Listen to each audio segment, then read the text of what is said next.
Hi student. GIT का online class में आप लोग का स्वागत है। और आज की क्लास को हम लोग जानने वाले हैं बेसिक अकाउंटिंग टर्म्स के बारे में, जिसमें आज की क्लासेस में हम लोग सीखने वाले हैं। सबसे पहला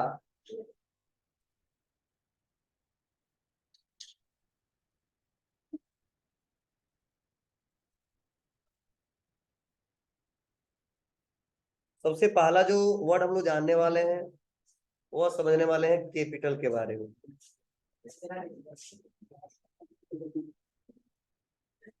इसके बारे में ठीक है। सेकेंड हम लोग जो जानने वाले हैं वो हम लोग जानने वाले हैं लायबिलिटीज के बारे में। ठीक है। और जो थर्ड हम जानने वाले हैं वो जाने वाले हैं एसेट्स के बारे में। मतलब यार तीन हम लोग आज वर्ड जानेंगे कि अकाउंटिंग में इसका रोल क्या है। तो देखिए, सबसे पहले हम लोग समझने वाले हैं कैपिटल के बारे में।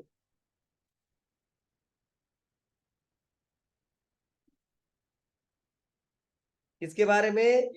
कैपिटल। देखिए, कैपिटल का मतलब होता है पूंजी। क्या होता है? पूंजी। हाँ, वो राजधानी वाला मत समझना। ठीक है, यहाँ पे क्या है? कैपिटल मतलब क्या होता है? पूंजी। अब इस पूंजी को कैसे समझेंगे, कब बोलेंगे कि हम हमारे व्यापार में कैपिटल है, समझने की कोशिश करना है।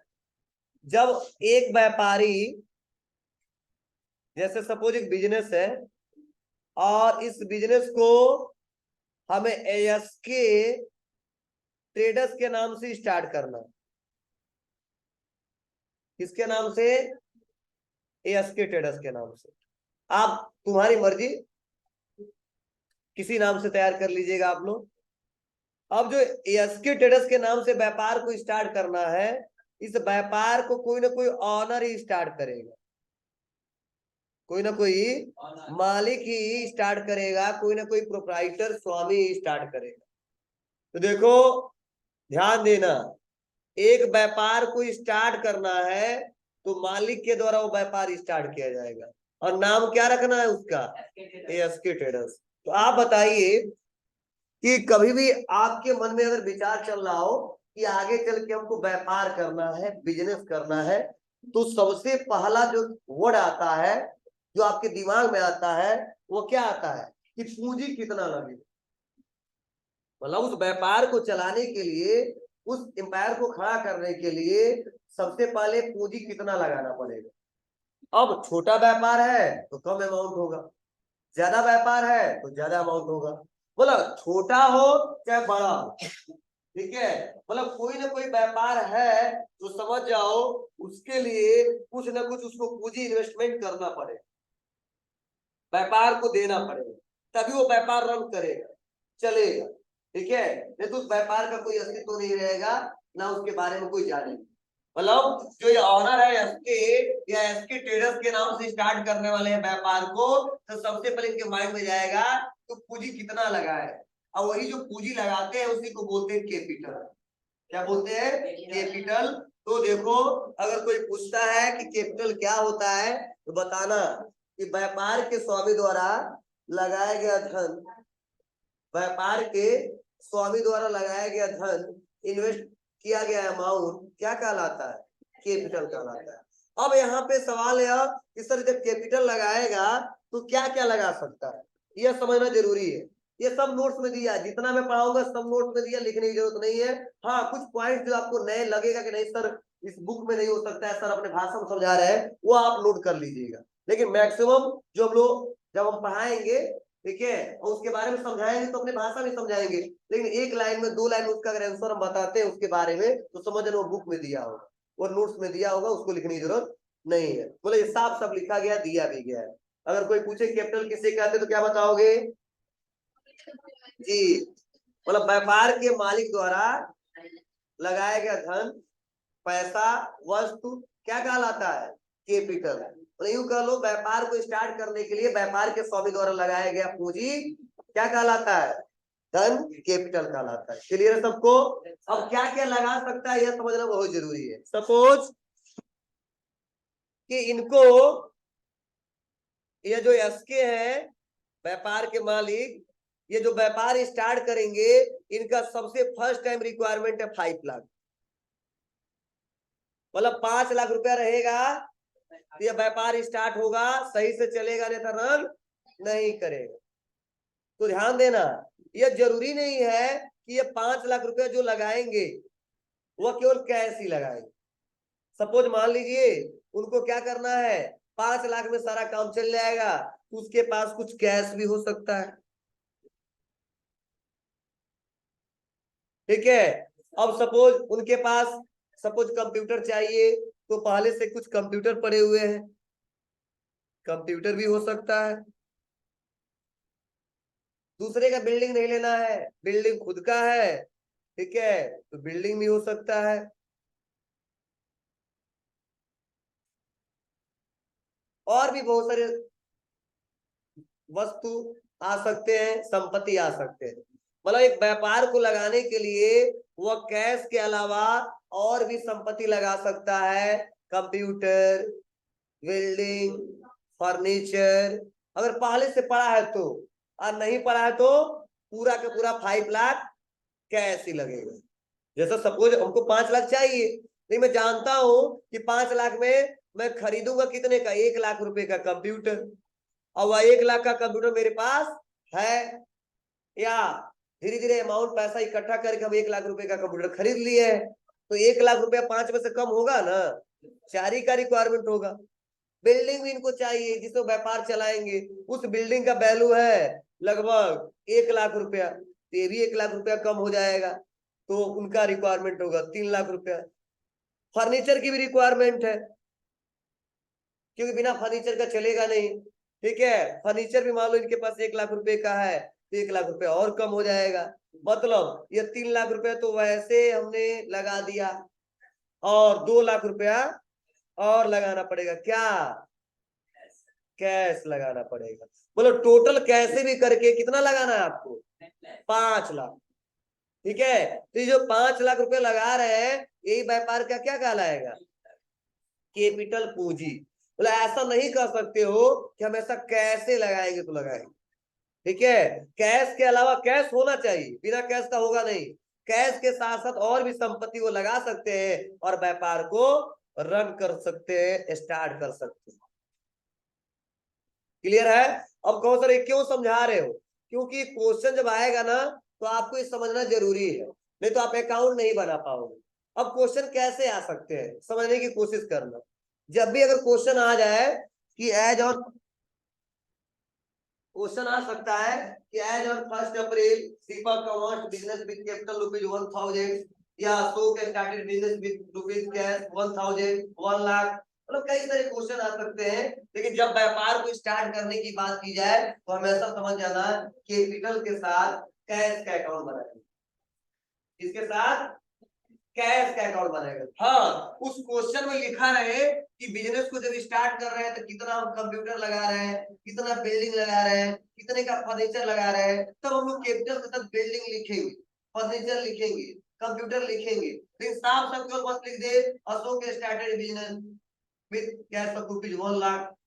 ठीक है, तो उसमें अगर कैपिटल ना लिखा, मतलब कंप्यूटर ना लिखे, बिल्डिंग ना लिखे, फर्नीचर, मतलब किसी एसेट का नाम ना आए, तो हमेशा कैश के साथ क्या बनाएंगे हम, मतलब कैपिटल के साथ कैश का अकाउंट बनेगा, ना कि फर्नीचर का अकाउंट बनेगा, ना कि बिल्डिंग का अकाउंट बनेगा। मतलब आ सकता है आगे क्वेश्चन में, इसलिए मैं आज पढ़ा दिया हूं, नहीं तो एक लाइन में समझा देते और अकाउंट बना के दिखा देते। तो ध्यान से सुनना, जब भी व्यापार को स्टार्ट किया जाए तो कौन कौन से अकाउंट बनेंगे, एक कैपिटल और कैपिटल के साथ कैश। अब कब, तो आगे हम पढ़ाएंगे तब बताएंगे, लेकिन ये दो हमेशा बनेंगे। लेकिन कभी कभी कैपिटल के साथ बिल्डिंग भी बन सकता है, उस क्वेश्चन में बताया जाएगा। कभी कभी फर्नीचर भी बन सकता है, क्वेश्चन रहेगा तो मिलेगा, आपको बताया जाएगा। कंप्यूटर भी आ सकता है, यूं कह लो संपत्ति के नाम आ सकते हैं जिसे बोलते हैं एसेट्स। एसेट्स नहीं, एसेट्स। ठीक है, एसेट्स क्या होता है आगे हम लोग डिस्कस करेंगे, समझेंगे। या पहले क्लियर हुआ कि नहीं हुआ? ठीक है, अभी नोट्स आप लोग पढ़ोगे, आगे बढ़ा रहे हो कि नहीं बढ़ा रहे हो, जो रजिस्टर है चलो ठीक है, मतलब जो नोट्स हमने दिया है इसमें हमने अच्छे से लिखा भी है, आप लोग एक बार घर पे पढ़ लेना, याद हो जाएगा। ठीक है, कोई दिक्कत? कैपिटल में किसी कोई दिक्कत तो पूछ लो हमसे, बोलो क्या बताओगे? कोई पूछे कैपिटल तो क्या बताओगे?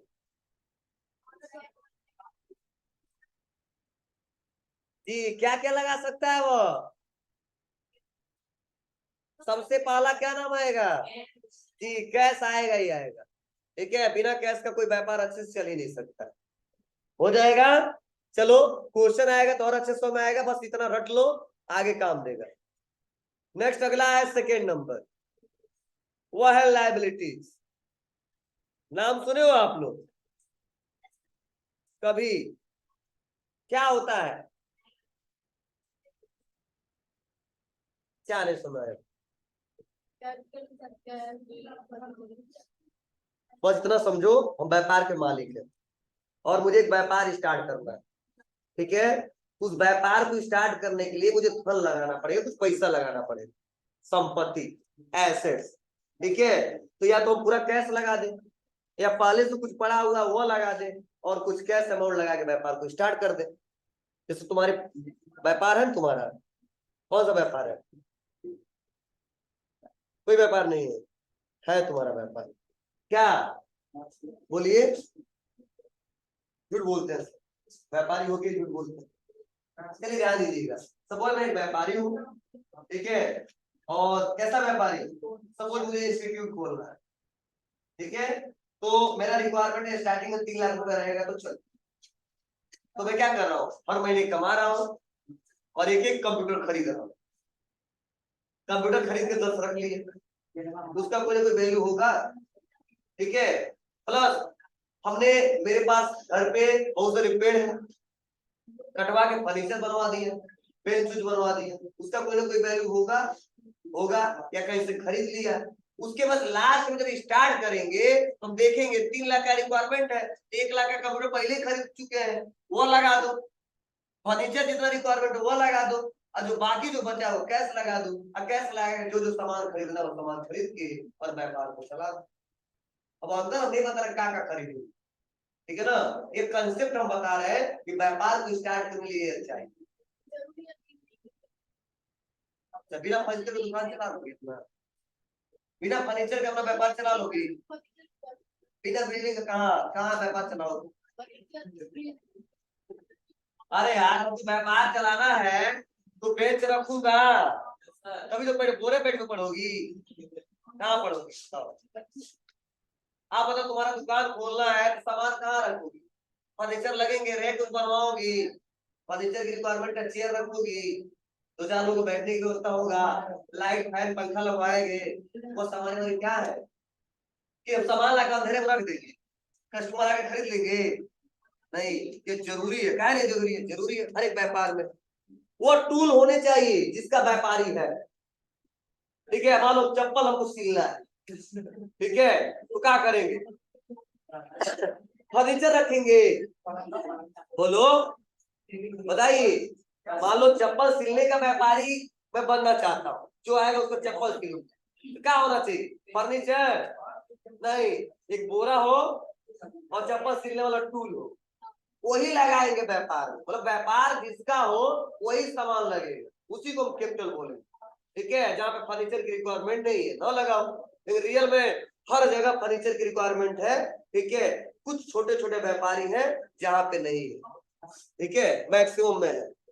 बिल्डिंग की भी रिक्वायरमेंट है। ठीक है, तो कॉमन अब बता रहे हैं जो हमेशा आता है, छोटा छोटा नहीं बता रहे।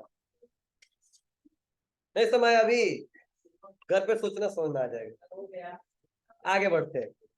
लायबिलिटी मतलब होता है कर्ज, क्या बोलते हैं? कर्ज, दायित्व, जिम्मेदारी, मतलब कर्ज भी बोल सकते हो, दायित्व भी बोल सकते हो, जिम्मेदारी भी बोल सकते हो। समझे? क्लियर है इतना? अब कब लायबिलिटीज बोलेंगे यह समझना जरूरी है। तो जब एक व्यापारी, सुनना थोड़ा ध्यान से, यह कंसेप्ट समझोगे तो आगे काम करेगा, नहीं तो दिक्कत हो जाएगी। जब कोई व्यापारी किसी से कोई गुड्स परचेज कर रहा है, क्या कर रहा है, परचेज कर रहा है, किससे करेगा परचेज, तो जिससे परचेज करेगा अकाउंटिंग के भाषा में बोलते उसको, वह है हमारा सप्लायर। क्या है, सप्लायर।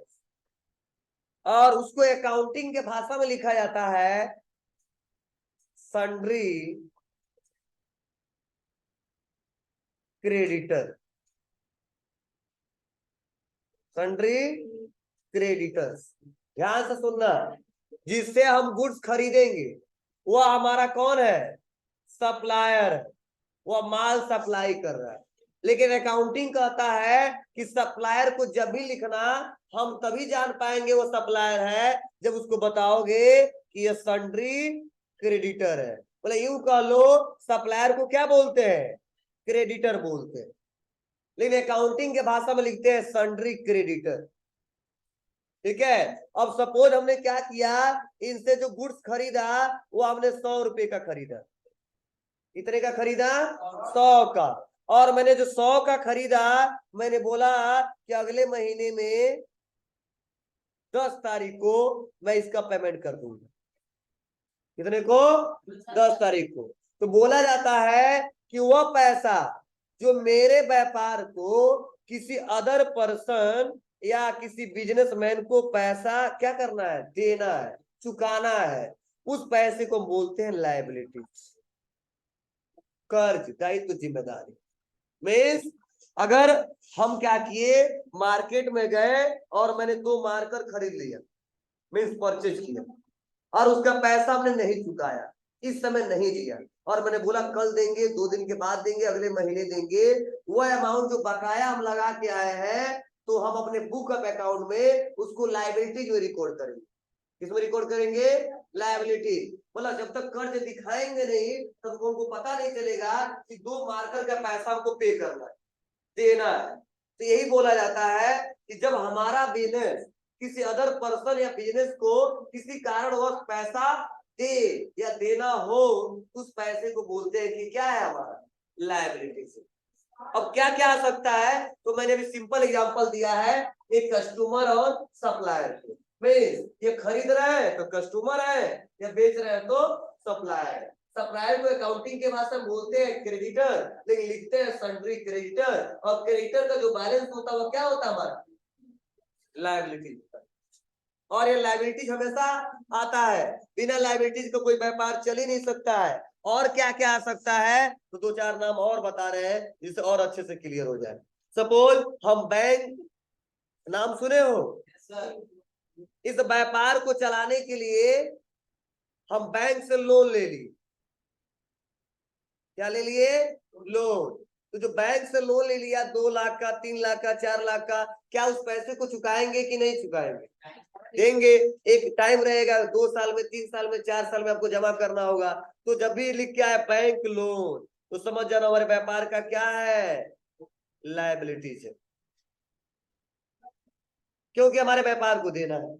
और क्या कंडीशन आ सकता है, तो अगर किसी पर्सन से हम एडवांस ले लिए, क्या ले लिए जी, अगर एडवांस हमने ले लिया पैसा, अब चाहे 1 रुपया लिए हो, चाहे लाख रुपए लिए हो, ठीक है, चाहे ब्याज पे लिए हो या बिना ब्याज के लिए हो, उससे मतलब नहीं है, सब क्या होगा, लायबिलिटी जो। क्लियर है, चलो। और क्या कंडीशन आ सकता है, सपोज मान लो ये जीआईटी है, और जीआईटी में बहुत सारे स्टाफ काम भी करते हैं, बोलो काम करते हैं, तो जाहिर सी बात है इसका सर सैलरी भी देते होंगे, बिना सैलरी के काम करते नहीं होंगे लोग, बोलिए, हम ही नहीं करेंगे, 2-4 दिन काम करेंगे चले जाएंगे छोड़ के।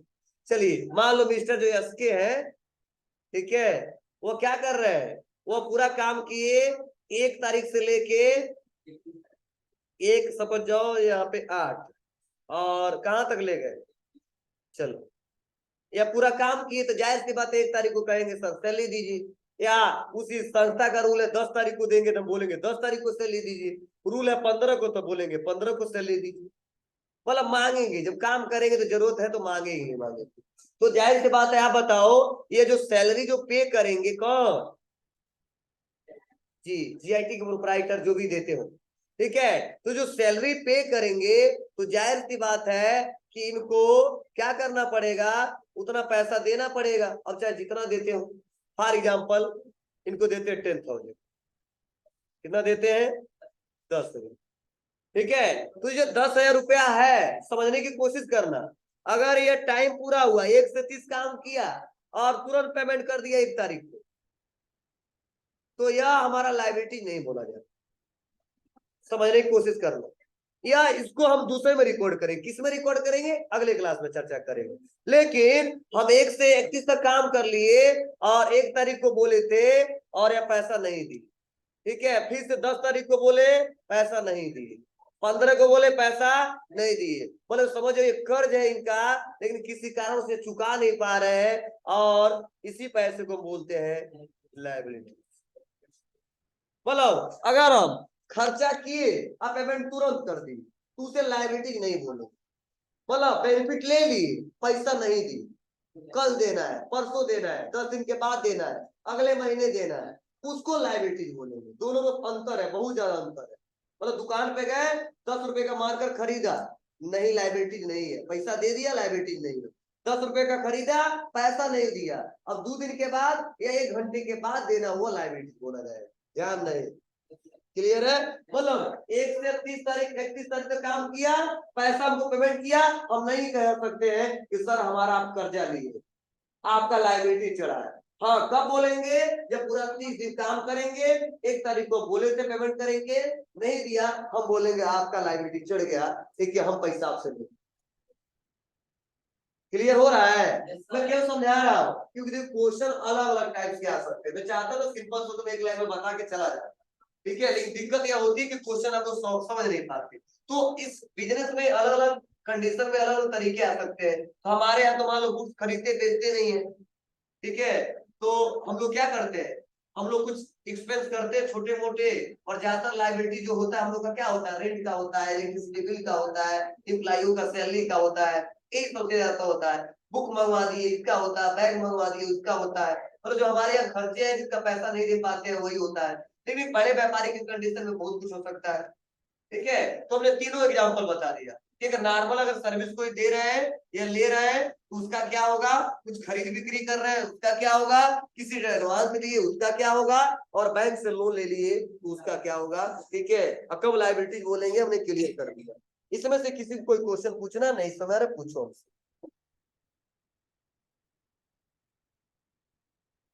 पूछिए। अगर दिक्कत है, आपको लायबिलिटी सब समझ में नहीं आया है तो पूछ लीजिए। सीधा समझ लो कर्ज, और कर्ज किसे कहते हैं आप बचपन से सीखे हो, जानते हो, बस सही से इस्तेमाल करना अब हम लोग सीखने वाले हैं अकाउंटिंग। नहीं पूछोगे, चलो बाद में पूछते रहना तब। आगे बढ़े। अब इसमें भी देखो 2 टाइप्स होते हैं, इसके भी कितने टाइप, 2 टाइप्स, ठीक है। पहला current liability,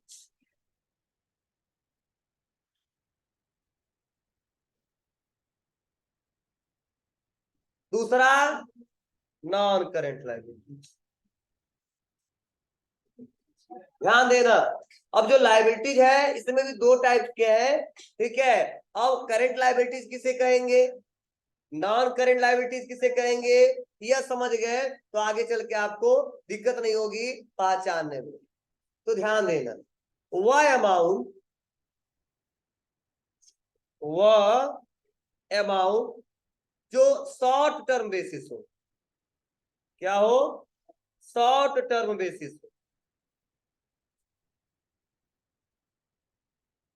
short term basis हो, उस अमाउंट को बोलते हैं करंट लायबिलिटी।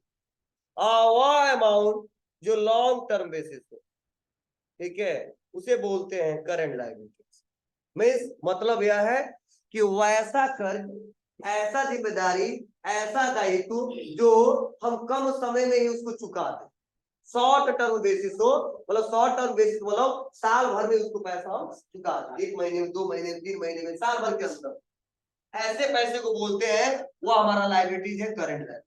जैसे हम किसी से माल उधार खरीदे, वो पैसा हम कहेंगे 2 साल के बाद देंगे, उधार देगा, कहे नहीं रहे, दो सामान दूसरे को बेच दो, तुमको नहीं देंगे, पता नहीं 2 साल के बाद आओगे कि नहीं आओगे। ठीक है, मतलब जो कस्टमर जो हमसे सामान खरीदने आएगा, ठीक है, उधार हम कई साल के लिए देंगे क्या? नहीं, कहेंगे कोई बात नहीं, 10 को नहीं 15 को दे देना, 15 को नहीं 20 को दे देना, बहुत हो तो अगले महीने में, बहुत आपका हमारा क्लोज बिजनेस चलता है, हमेशा हम लोग आपसे खरीदते बेचते हैं, 2 महीना मान जाएंगे, 6 महीने मान जाएंगे, 2 साल 3 साल नहीं हो पाएगा। ठीक है, तो जो सन्ड्री क्रेडिटर का अमाउंट है वो क्या होगा? करेंट लायबिलिटी हो जाएगा। बोलिए, ये अमाउंट हमेशा आएंगे। ठीक है, मतलब समझो वो अमाउंट जो मैं साल भर के अंदर ही चुका देता। अब कई सारे कर्जे हो सकते हैं, जैसे एम्प्लॉय का सैलरी, सर बोलेंगे बहुत होगा, तो मान लो इस महीने फीस जमा नहीं हुआ, तो कहेंगे बाबू सितंबर में रुक जाओ और मैं अक्टूबर के लास्ट तक दे दूंगा। चलो सितंबर का भी नहीं दूंगा, अक्टूबर का नहीं भी दूंगा, हम नवंबर में दे देंगे, क्योंकि व्यापार नहीं चल रहा है, या व्यापार चल रहा था, घर पे जरूरी काम पड़ गया था, पैसा हमने सारा लगा दिया तो वहां पे, तो अगर मुझे लग रहा है कि हाँ तो क्षमता है कि 2 महीने रुक सकते हैं, बोलेंगे जी सर, नहीं तो कहेंगे नहीं सर कुछ ना कुछ पैसा दीजिए। ठीक है, मतलब यह पैसा जो शॉर्ट टर्म बेसिस है, अब कहेंगे कोई बात नहीं, साल और पढ़ाएंगे, साल और बाद हमारा सैलरी दीजिएगा। ठीक है, हमारा गाड़ी भी सब बिक जाए हमारा, किसे आएंगे? ठीक है, सर्विसिंग कराना उसका पैसा चाहिए, तेल भराना उसका पैसा चाहिए, जेब खर्च चाहिए, कहां से मिलेगा? ठीक है, मतलब क्या है, मतलब उतना टाइम तक हो सकता है जितना टाइम तक हम लोग रोक सके, क्षमता हो, मतलब इतना समझिए कि वह अमाउंट जो हमारे व्यापार को बहुत ही कम समय में चुका देना हो, साल भर के अंदर ही चुका देना हो, उसे बोलते हैं करेंट लायबिलिटी। क्लियर है? नॉन करेंट लायबिलिटी वह अमाउंट जो लंबे समय के बाद देने हो, जैसे साल भर, 2 साल, 3 साल, 4 साल, ये ज्यादातर कब आता है? ये लोन लेते हैं तब आता है। जैसे बैंक से लोन ले लिया तो एक फिक्स रहता है कि 3 साल के अंदर नहीं जमा करोगे तो यह होगा, 4 साल, 5 साल। ठीक है, तो जो हम लोग फाइनेंस ये लोन वोन कराते हैं वो लायबिलिटी सबसे ज्यादा आते हैं। क्लियर है?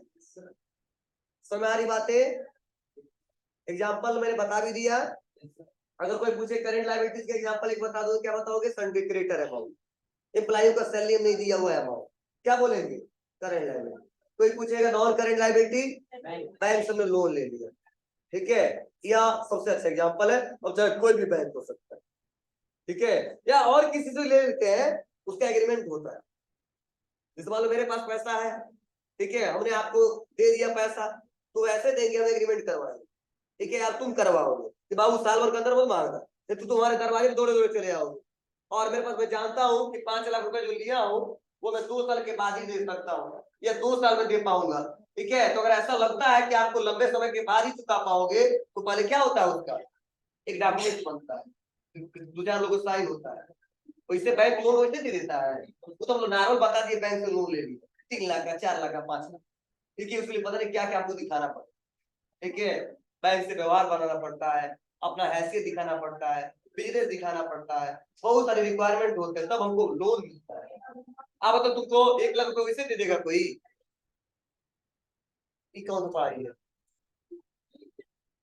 मन नहीं लग रहा है, कहानी सुना रहे हैं, कथा सुन लो, समझ में आया बहुत अच्छा, नहीं समझ तो भी अच्छा, पागल है। ठीक है, हम चिल्ला रहे, चलो हम क्या करें, अभी हम मुंह पढ़ के पढ़ा दे रहे हैं नोटवा के हिसाब से, तो खत्म हो जाएगा एक ही दिन में, मत घबराओ। हाँ 31 वर्ड है, मैं चाहूंगा तो एक दिन में पढ़ा दूंगा, लेकिन समझा के पढ़ाऊंगा तो 1 हफ्ता लग जाएगा। अब तुम मन से न पढ़ो,